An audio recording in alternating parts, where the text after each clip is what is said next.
All right, this is John Hearn. I'm going to work through some example problems with 2D motion and Newton's laws, where we will be dealing with forces.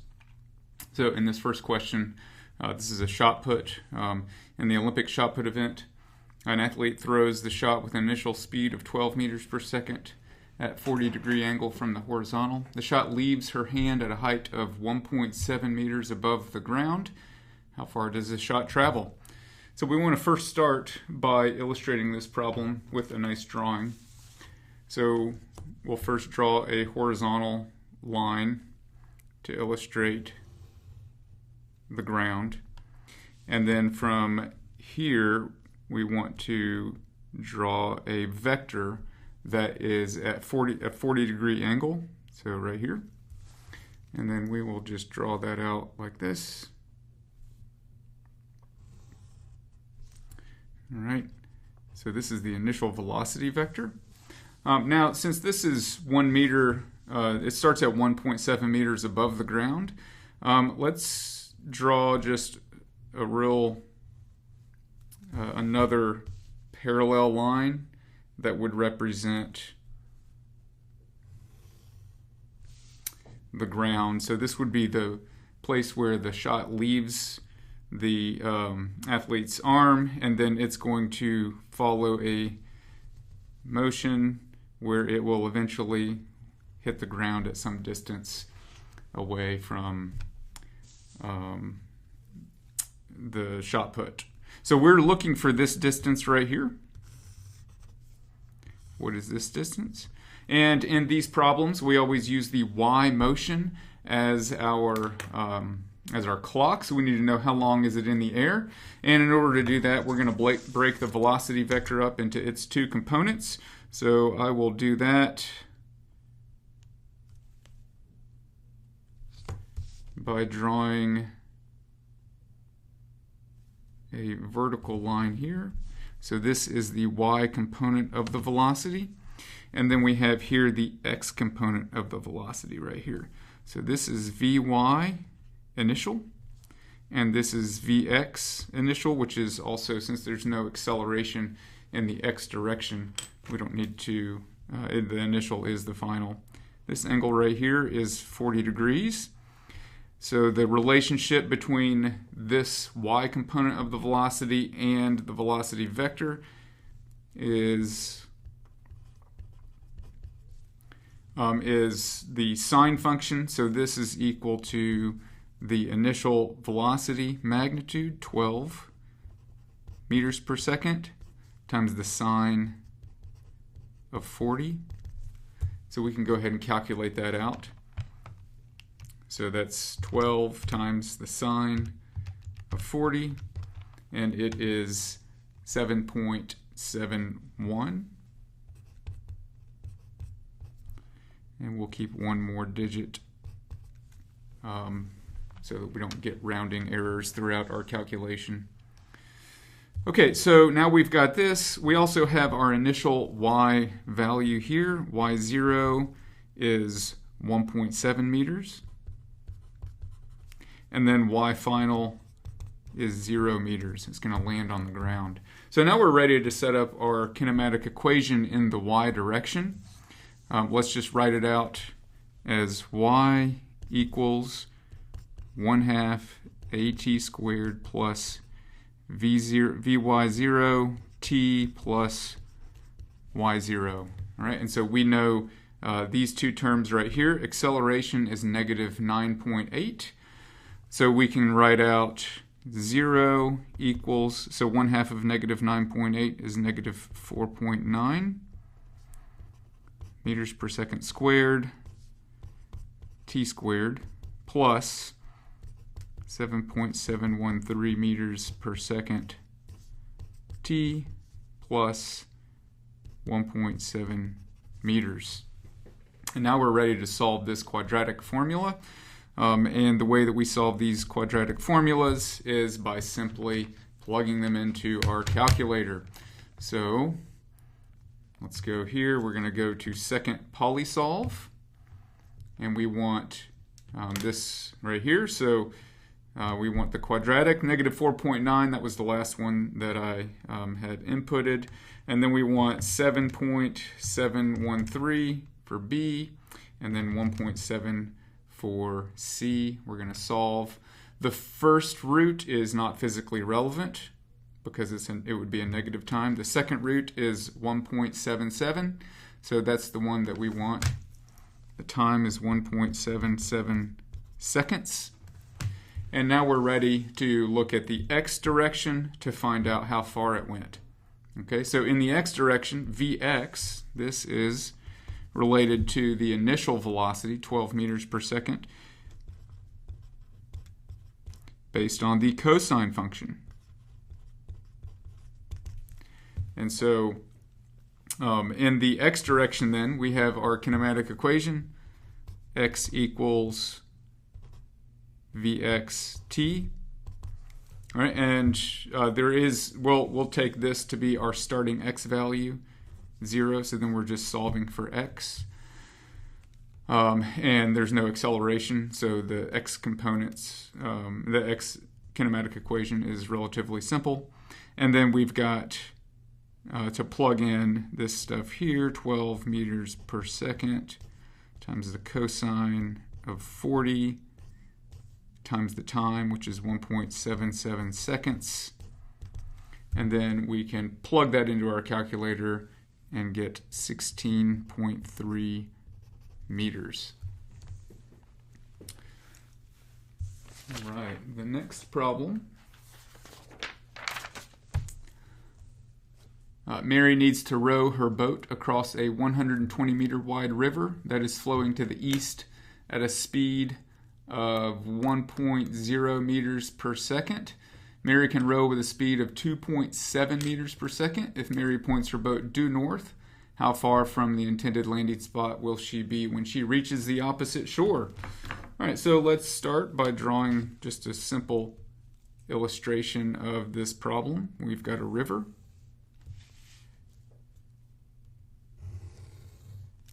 And it is 120 meters wide, so this dimension right here is 120 meters.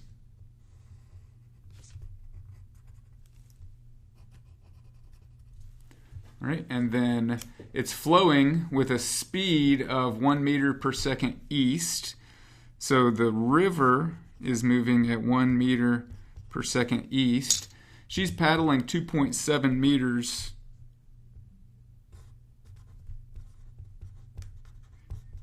per second north, and we want to know how far downstream is she going to land. Okay, so what is the x,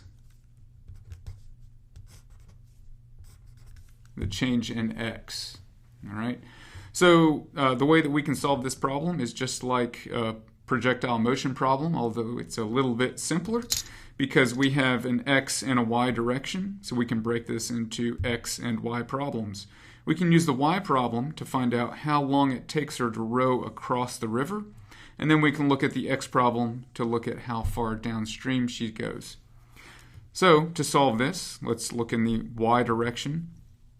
In the y direction, y is equal to 2.7 meters per second times the time, and this is going to equal 120 meters. If this is 0y and this is 120 meters, then we can plug in 120 here and solve for time.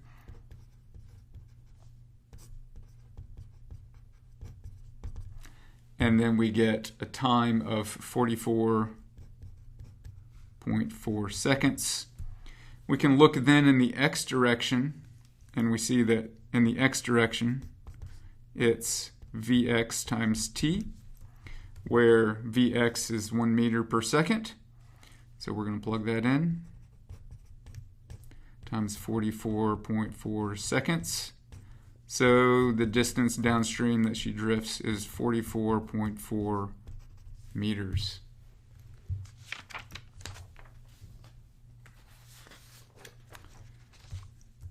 All right, here's free body diagram drawing. So we just want to draw the free body diagrams for these two situations.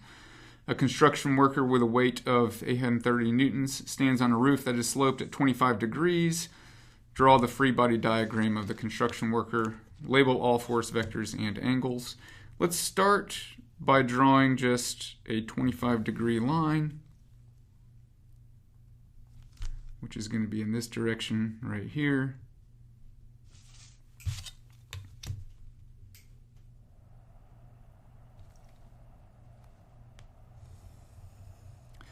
So there's 25 degrees. We'll put our construction worker right here. And we need to draw the force vectors that are acting on him. So we will draw a force vector straight down. This is gravity. That is the weight of the construction worker. So this is 830 newtons. And then we want the normal force. The normal force is perpendicular to the slope, which will be in this direction right here. So this is the normal force. And then there's also friction that is keeping him from sliding down because he's just standing there. So we want to draw one more vector, force vector, which is the friction force. And this is technically static friction. And then we want to label our force, we want to label our angles. So let me just extend these out as X and Y axes so that we can label our angles. So if this is the X direction, this is the Y direction. This angle right here is 25 degrees, as is this angle right here. The others are aligned with the X and the Y axes, so that is a right angle right there. Okay, block A is lighter than block B and sliding up the incline. All right, so here's the incline.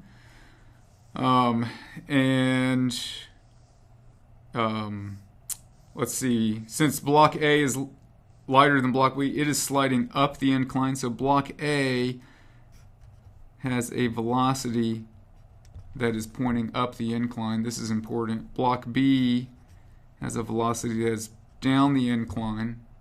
Okay, so we want to draw the free body diagrams for each of these. Let's draw B first because it's a little bit simpler. So for block B, all right, let's draw our free body diagram. We have gravity acting straight down. So we can label this the weight of B. All right, that is acting straight down. And then we have B, there is a tension that is heading in this direction right here. All right, and so we will draw tension in this direction.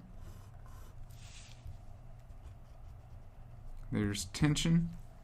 And then there is a normal force that is acting from block A to block B that's holding block B up. So let's draw that normal force. And it's going to be perpendicular to the tension. And this is the normal force from block A to B. So we'll put normal A to B. And then there is some friction. The friction acts opposite the motion, so it's going to be in this direction. So we will come over here and draw one more force vector that's parallel tension. And this is going to be the kinetic friction force. And then that's all of the forces. This kinetic friction force is from block A. So let's do kinetic A to B. So this is the kinetic force of A on B. All right, so let's do block A now. So here's A, A is also going to have tension pointing in the same direction. So let's draw that. There's tension. Okay, and then we have gravity acting on block A. So let's draw gravity straight down. And this is the weight of A. And then we have a normal force that is holding A up, keeping A from going into the table. So let's draw that. This is the normal force. And we'll call this the normal force of the table on A. So T dash A.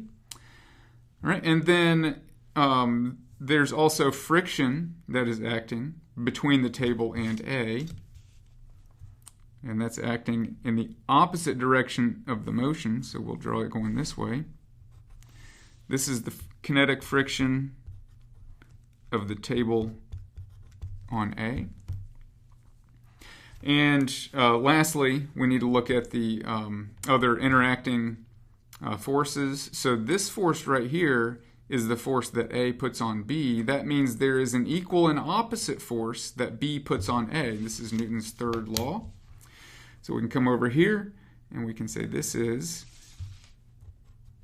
the normal force of B on A. Notice it's going to be equal and opposite this force. There's one more interacting force, and that's this kinetic friction force. This is a kinetic friction force of A on B. That means there is an equal and opposite one of B on A in the opposite direction. So this one is the kinetic force of B on A. And then we have all of our forces for both blocks A and B.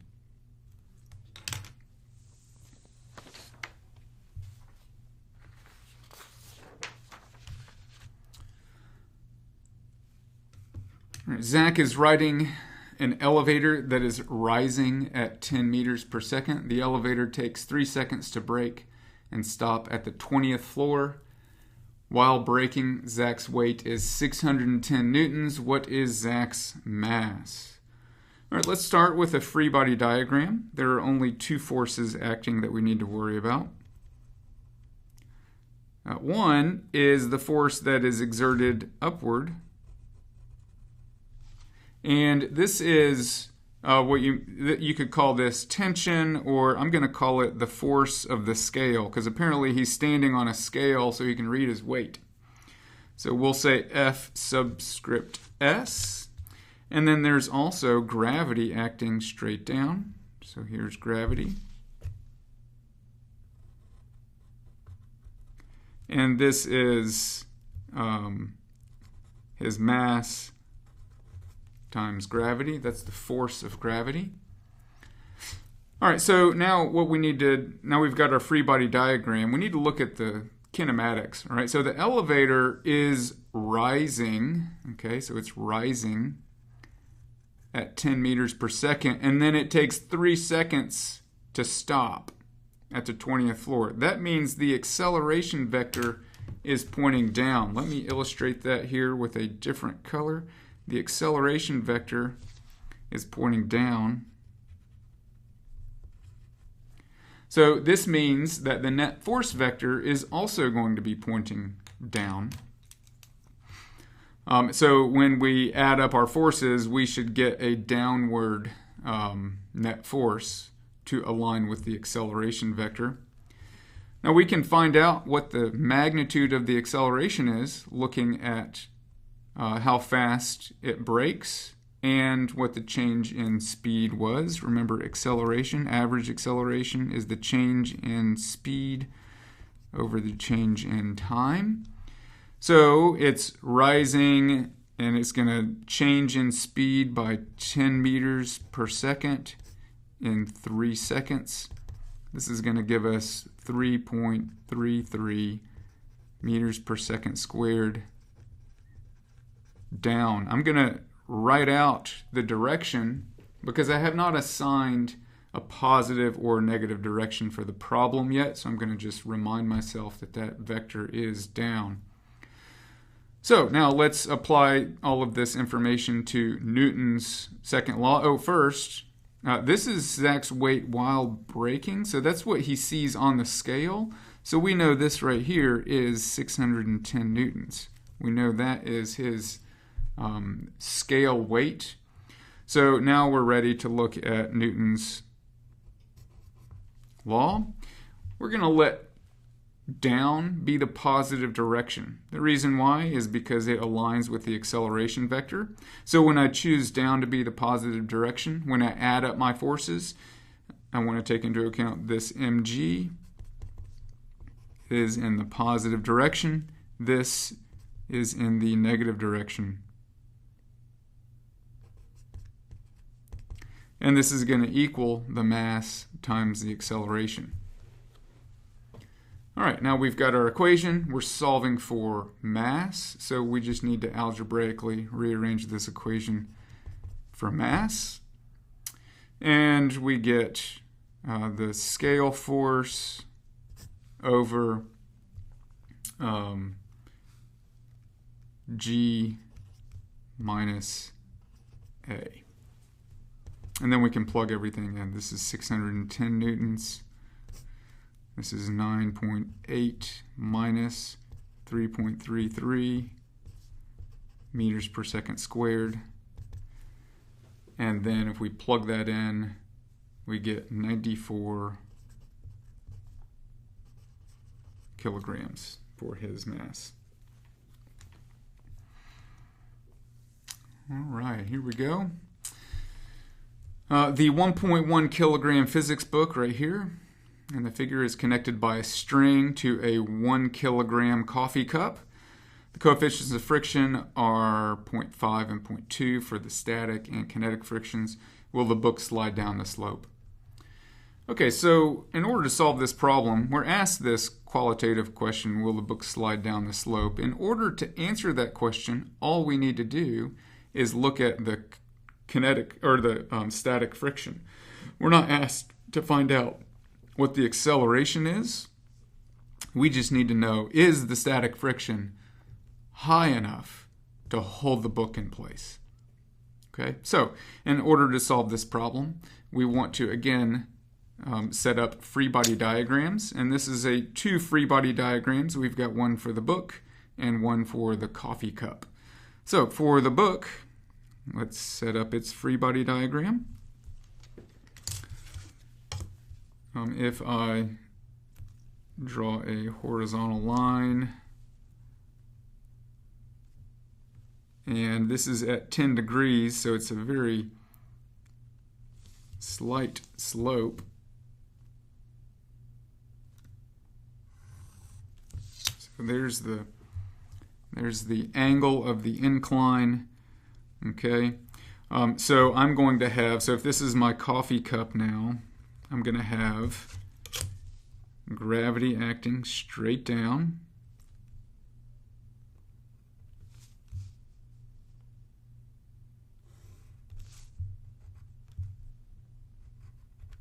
So this is MBG.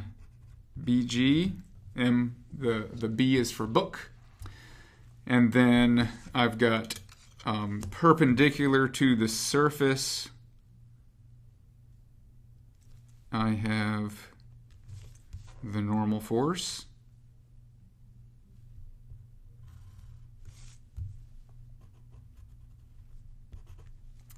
Okay, and then in this direction right here, I'm going to have the force of static friction. And then in this other direction opposite that,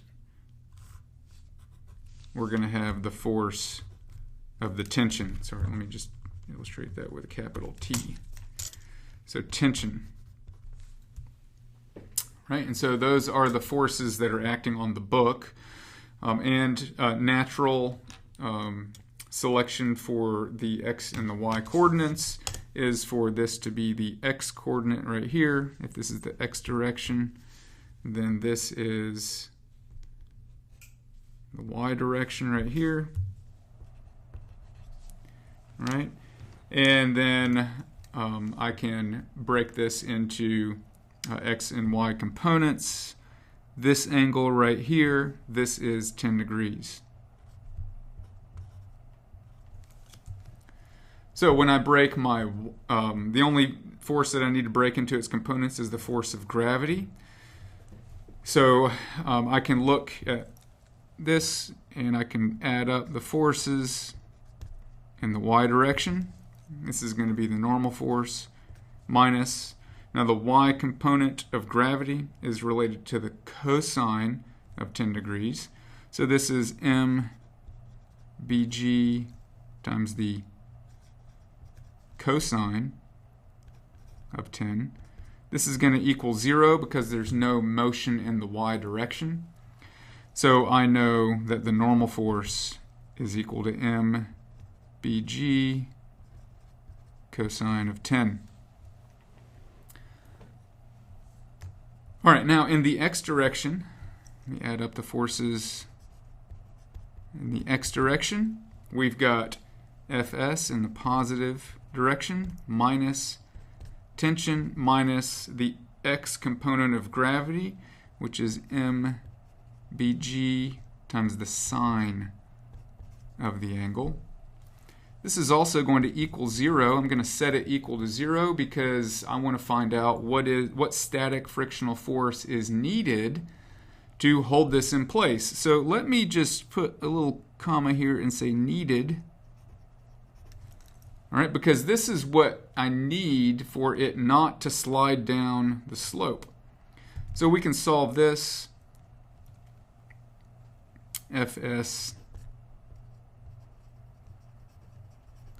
needed is equal to the tension plus mBg times the sine of 10.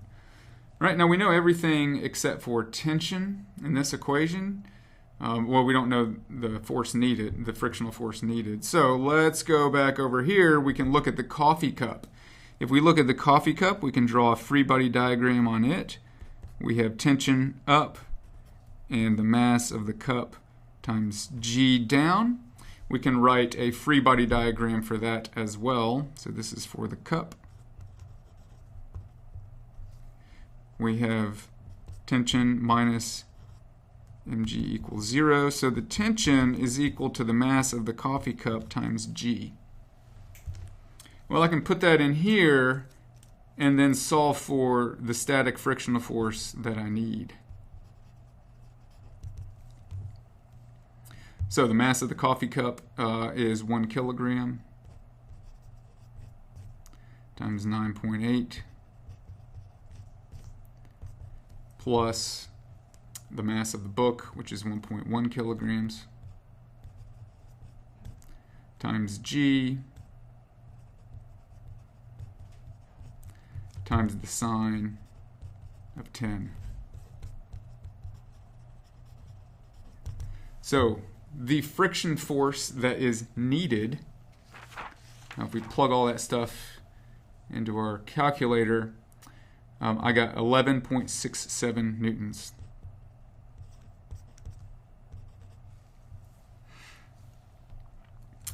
All right, so do we have enough? So now we have to look back up here, and we know that the coefficient of static friction is 0.5. So let's see what Fs max is. Fs max is mu s times the normal force, which is 0.5 times mg, the mass of the book times g cosine 10.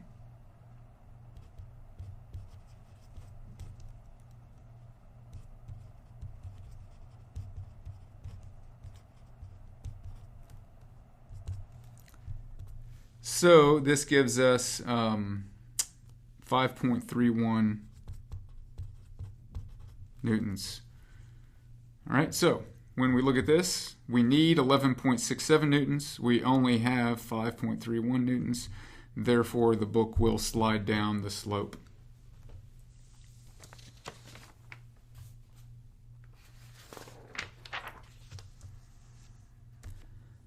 right, the sled dog in the figure. Let's see, drag sleds A and B across the snow. The coefficient of friction between the sleds and the snow is 0.1.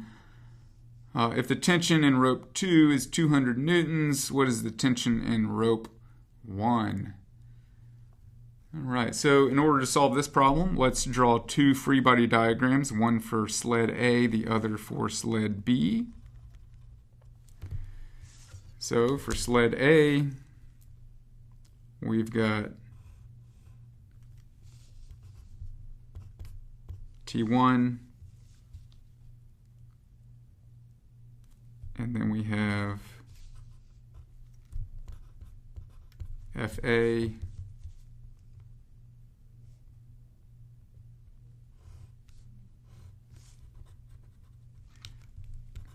MAG for the gravity, and the normal force on A. So these are all the forces that are acting on sled A. We can do the exact same thing for B.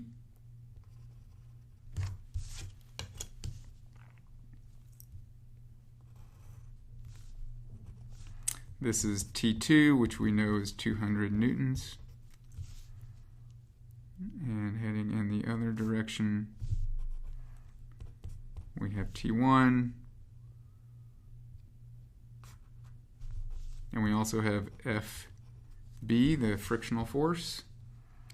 And then we have the normal force on sled B.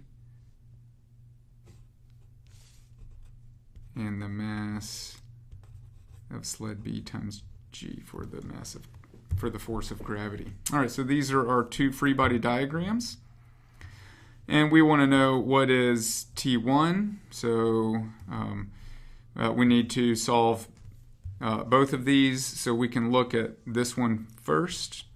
Sum of the forces in the x direction is equal to T1 minus FA, which equals MA times the acceleration of A. Sum of the forces in the y direction is NA minus MAG, which equals 0. So the normal force on A is MA times G. We know that. And then we can use this information to plug it in up here.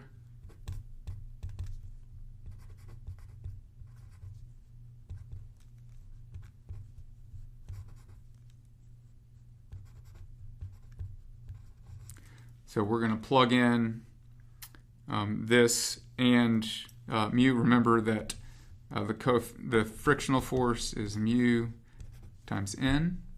So I'm just going to plug that in. This is mu times n, and I've just moved the force over. So this is the x forces, Newton's second law, that I have rearranged for T1. Now, if I knew the acceleration, then I wouldn't need to know anything else, but I don't. So I've got one equation here with two unknowns. Let's look at the other sled. So for the other sled, I have the same kind of thing. I've got the sum of the forces in the x direction is T2 minus T1 minus FB equals MB times A. Sum of the forces in the y direction is NB minus MBG, which equals 0. So I know that the normal force on B is it's the force of gravity on B. All right, so then we can do the same kind of thing here. We can plug this in up here and solve for, say, the acceleration, but it doesn't really matter. We'll just plug this in up here. So now we're going to rewrite this one as T2 minus T1 minus mu MBG equals MB times A. Now if we just look mathematically, I have two equations. Let's see, I know MA, I know mu, I know all of that stuff. I know this, and I know this. There's only two things I don't know. Those two things are the tension in rope 1 and the acceleration. At this point, it's just a little bit of algebra to arrive at the answer. So we can solve, say, this equation for acceleration and plug it in over here. So if we do that, we get acceleration is equal to T1 minus mu mag over ma. So I'm going to solve that one for acceleration. I can plug it in over here, and then I can get T2 minus T1 minus mu mbg equals mb times T1 minus mu mag over ma. And at this point, I have one equation with one unknown. We can use the TI-36X Pro to solve this, or you can solve it algebraically, whatever your favorite method is. And then we have the tension in rope 1 is 1,920 newtons.